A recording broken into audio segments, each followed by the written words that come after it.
Hello दोस्तों, हिंदी साहित्य के 100 महत्वपूर्ण सवाल के पार्ट 6 में आपका स्वागत है। जैसे कि पिछली वीडियोस में हमने 1 से 5 तक के पार्ट देखे थे। अगर आपने उन पार्टों को नहीं देखा है तो इस वीडियो के डिस्क्रिप्शन में जाकर आप उन्हें देख सकते हैं। दोस्तों, इस वीडियो के अंत में मैं आपसे एक सवाल पूछता हूं जिसका जवाब आप हमें देते हैं।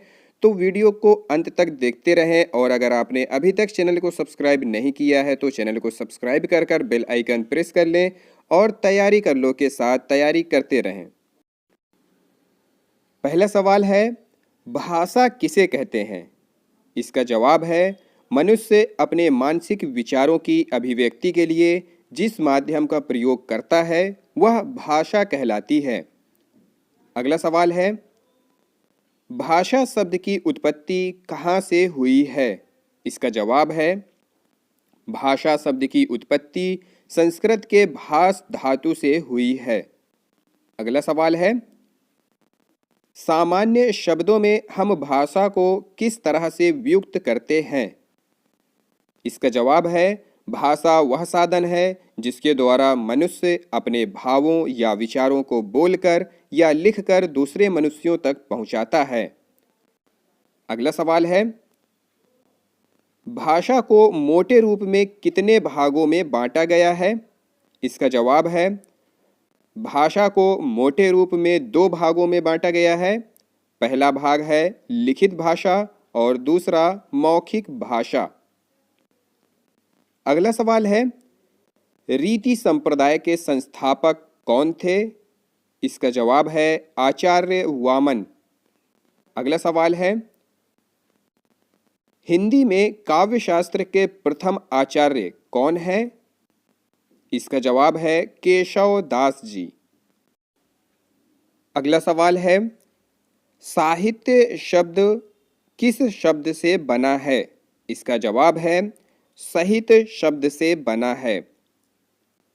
अगला सवाल है, हिंदी साहित्य में जीवनी साहित्य का प्रारंभ कौन से युग में हुआ है? हिंदी साहित्य में जीवनी साहित्य का प्रारंभ भारतेंदु युग में हुआ है। अगला सवाल है, हिंदी भाषा और साहित्य के लेखक हैं कौन है? इसका जवाब है, श्याम सुंदर दास। अगला सवाल है, कवि कालिदास की अभिज्ञान शकुंतलम का हिंदी अनुवाद किसने किया है? बहुत ही महत्वपूर्ण सवाल है, राजा लक्ष्मण सिंह ने किया है। अगला सवाल है, पद्य साहित्य को कितने भागों में बांटा गया है? जवाब है, 15 भागों में बांटा गया है। अगला सवाल है, कवि नरेंद्र शर्मा ने राष्ट्रपिता महात्मा गांधी के निधन से प्रभावित होकर कौन सी रचना की थी? कौन सी रचना की थी? रक्त चंदन की रचना। अगला सवाल है, नाट्य शास्त्रकारों द्वारा अमान्य रस कौन सा है? इसका जवाब है, विभत्स रस। अगला सवाल है, काव्यशास्त्र का प्राचीनतम नाम क्या था? काव्यशास्त्र का प्राचीनतम नाम अलंकार शास्त्र।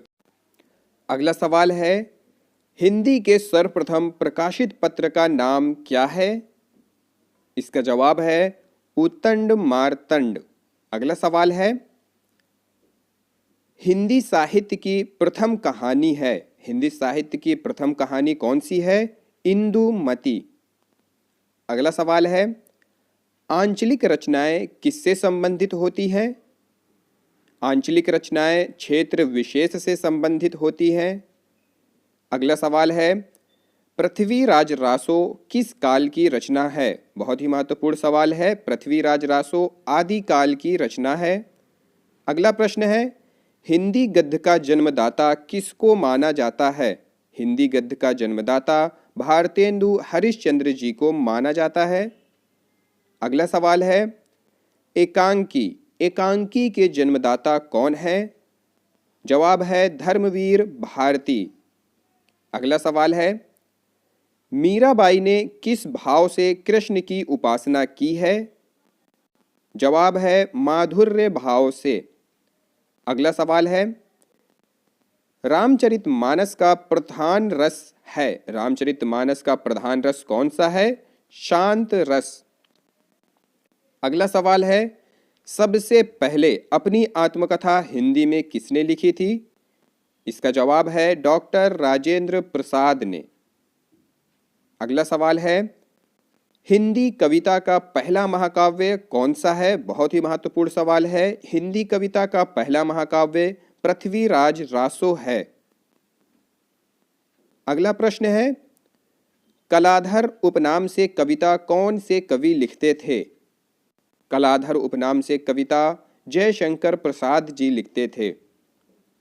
अगला प्रश्न है, रसनिधि किस कवि का उपनाम है?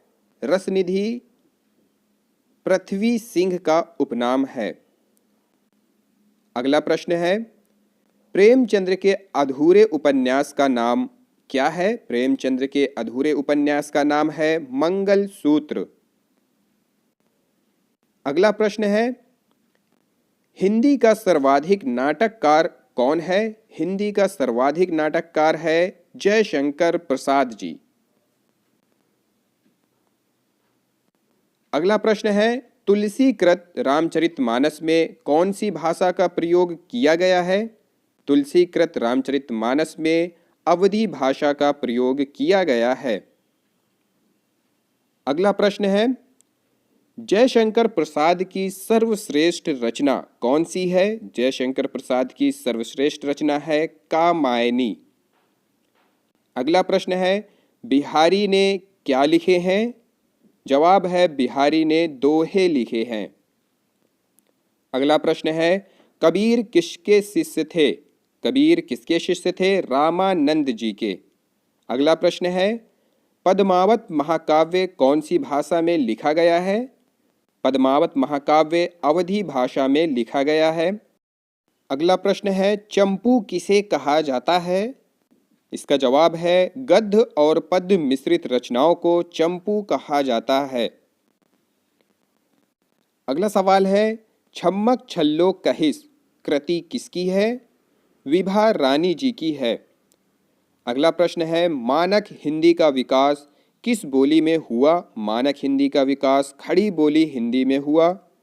अगला प्रश्न है, भाषा के संदर्भ में सत्य कथन है, भाषा का अर्जित संपत्ति है तथा भाषा परिवर्तनशील है तथा भाषा अनुकरण द्वारा अर्जित की जाती है।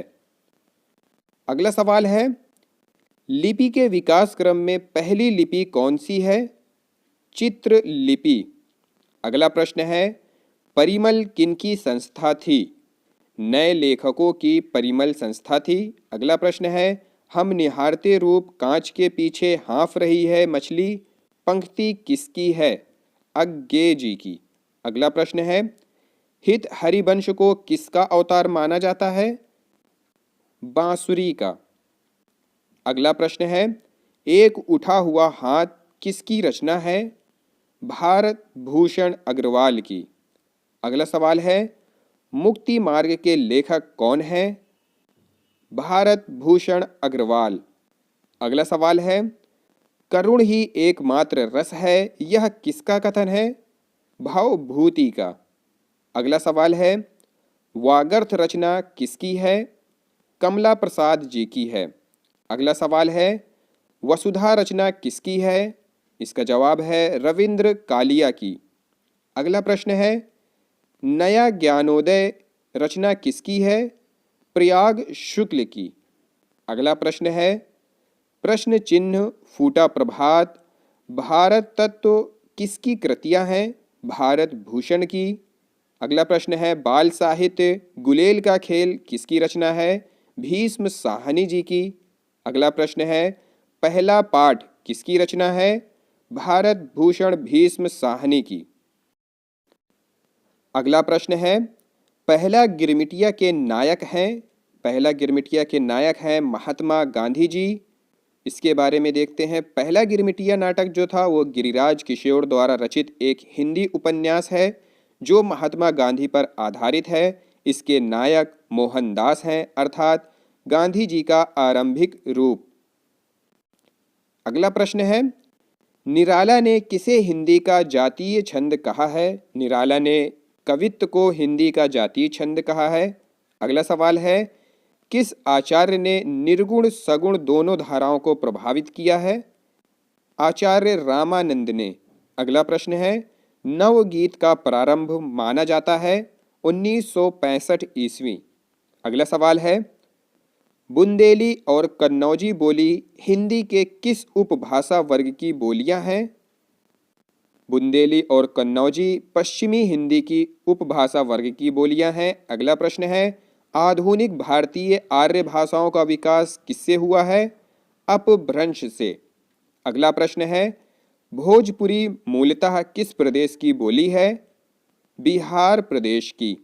अगला सवाल है, महाकाव्य विवेचन किसकी रचना है? महाकाव्य विवेचन रांगे राघव की रचना है। रांगे राघव। अगला प्रश्न है, आज और आज से पहले आलोचना के लेखक हैं कुंवर नारायण। अगला प्रश्न है, सामाजिक यथार्थवाद के नाम पर कविता में कौन सा आंदोलन चलाया गया? नकेनवाद आंदोलन। अगला प्रश्न है, तुलसी रसायन रचना किसकी है? भागीरथ मिश्र जी की। अगला प्रश्न है, परंपरा कहानी के रचयिता हैं? परंपरा कहानी के रचयिता अज्ञे जी हैं। अगला प्रश्न है, रहस्यवाद का आधार है? अद्वैतवाद। अगला प्रश्न है, गुरु सुआ जेहि पंथ दिखावा किस महाकाव्य की पंक्ति है? प्रस्तुत पंक्ति पद्मावत की है। अगला प्रश्न है, ब्रज भाषा और अवधी किस काल की काव्य भाषाएं थी? मध्य काल की। अगला प्रश्न है, रामचंद्रिका को छंदों का अजायब घर किसने कहा है? बहुत ही महत्वपूर्ण सवाल है, राम स्वरूप चतुर्वेदी जी ने। अगला प्रश्न है, भारतेंदु ग्रंथावली के संपादक हैं? ओम प्रकाश। अगला प्रश्न है, इतिहास दिवाकर की उपाधि किसे दी गई? गुलेरी जी को। अगला प्रश्न है, भरत मुनि के अनुसार करुण रस के देवता हैं? कौन है? यम। अगला प्रश्न है, दो पंक्तियों के बीच नामक रचना है? राजेश जोशी जी की। अगला प्रश्न है, जलते हुए वन का वसंत रचना है किसकी है? दुष्यंत कुमार की। अगला प्रश्न है, बरगद की छाया उपन्यास है किसका उपन्यास है? सत्य प्रकाश सेंगर जी का। अगला प्रश्न है, सस कीरत है कूप जल भाखा बहता नीर किसका कथन है? कबीर दास जी का। अगला प्रश्न है, नए प्रतिमान पुराने निकस कृति के रचयिता हैं लक्ष्मीकांत वर्मा जी। अगला प्रश्न है, जनांतिक रचना के रचयिता हैं?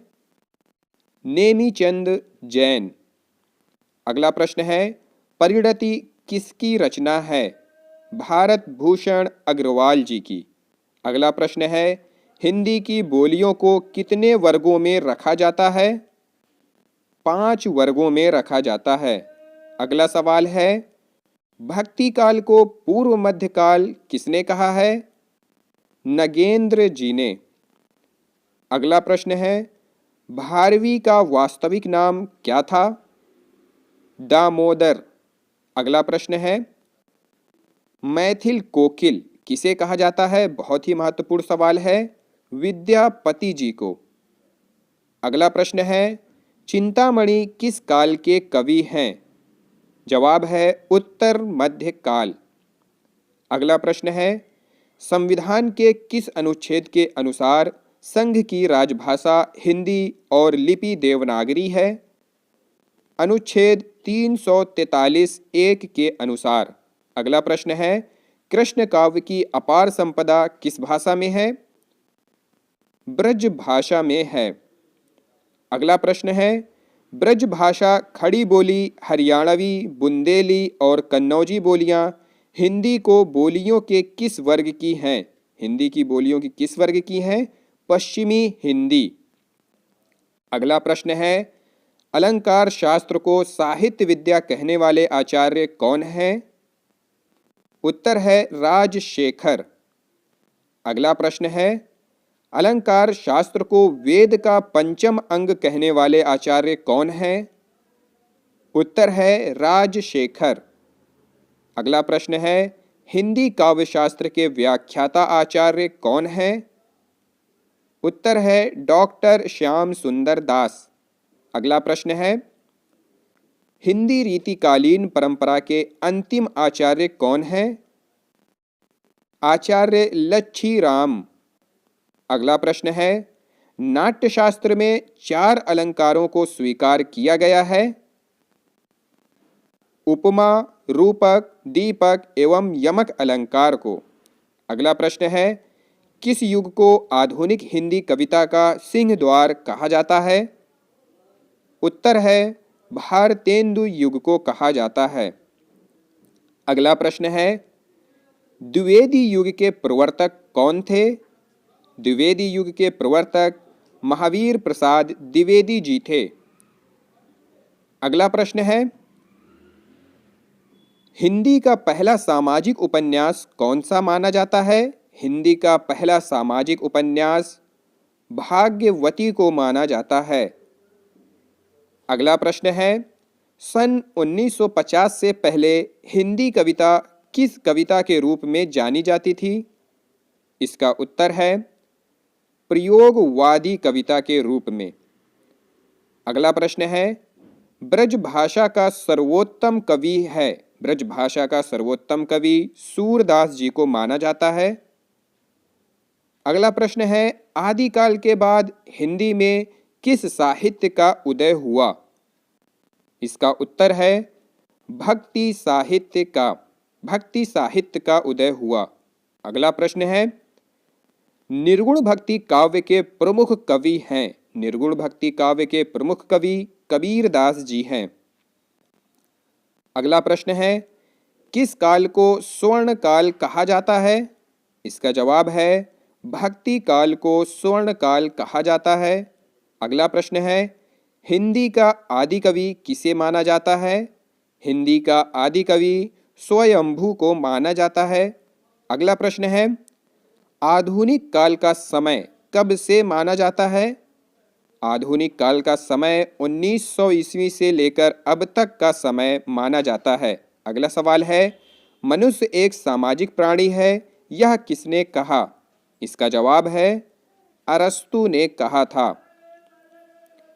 आज का सवाल है, मैं हिंदुस्तान की तूती हूँ, अगर तुम भारत के बारे में वास्तव में कुछ पूछना चाहते हो तो मुझसे पूछो। प्रस्तुत कथन किसका है? अगर दोस्तों आपको इसका जवाब पता है तो कमेंट बॉक्स में जाकर आप इसका जवाब कमेंट कर सकते हैं। अगर यह वीडियो पसंद आई हो तो लाइक करें, शेयर करें और सब्सक्राइब करें। तैयारी कर लो चैनल को। Thank you for watching this video.